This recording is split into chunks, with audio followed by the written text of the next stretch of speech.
આવે તો ફોન ઉપર હોય છે, આખો દિવસ આમાંથી ઊંચા જ નહીં આવવાનું, હું કેટલું વૈતરું કરું, હું તો થાકી જાઉં છું.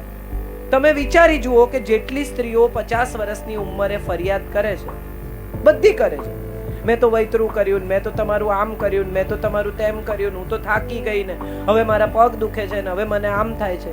કોઈ પુરુષ 50 વર્ષે એમ કહે છે કે હવે હું કાલથી કામે નહીં જાઉં, મેં બહુ વૈતરું કર્યું? સાંભળ્યું કોઈ દિવસ આવું? કે કોઈ પુરુષ એમ કે હવે કાલથી હું નહીં કમાઉં, મેં 50 વર્ષ બહુ કામ કર્યું, હવે બીજા લોકો કરે. જે પુરુષ ઘર બાંધે છે, 2 બેડરૂમનું, 3 બેડરૂમનું, 4 બેડરૂમનું, એ પુરુષ ઘરમાં કેટલા કલાક રહે છે?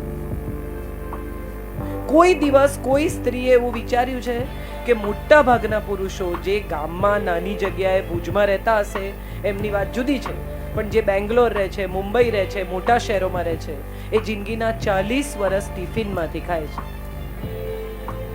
તમે ગરમ જમી શકો, તમારો પરિવાર ગરમ જમી શકે, તમારા પરિવારને સગવડ મળે, સંતાનો સારી રીતે જીવી શકે, એને માટે એક પુરુષ કેટલી સ્ટ્રગલ કરે છે, કેટલો સંઘર્ષ. સવારે 9 થી 9 જે પુરુષો કામ કરે છે, એને કોઈ દિવસ કોઈ પત્નીએ એમ કહ્યું કે થેન્ક યુ યાર, તમારો બહુ આભાર કે હું આવી સારી જિંદગી જીવી શકી. આ દાગીના, આ સાડીઓ, આ ઘર, આ સલામતી, આ પ્રેમ, આ સન્માન, આ સંતાનો, બધા માટે તમારો આભાર. આવું આપણે કોઈ દિવસ આપણા જીવન સાથીને કહીએ છીએ?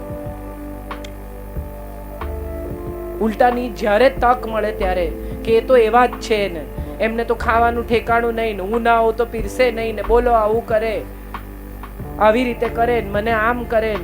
અને જેટલી પત્નીઓ ફરિયાદ કરતી હોય ને, એને તમે પૂછો ને કે છૂટાછેડા જોઈએ છે, તો કે ના, છૂટા નથી પડવું, જોડે રહેવું છે, પણ ફરિયાદ કરી છે. એને બદલે આનંદથી જોડે ના રહીએ. આપણા જીવન સાથીમાં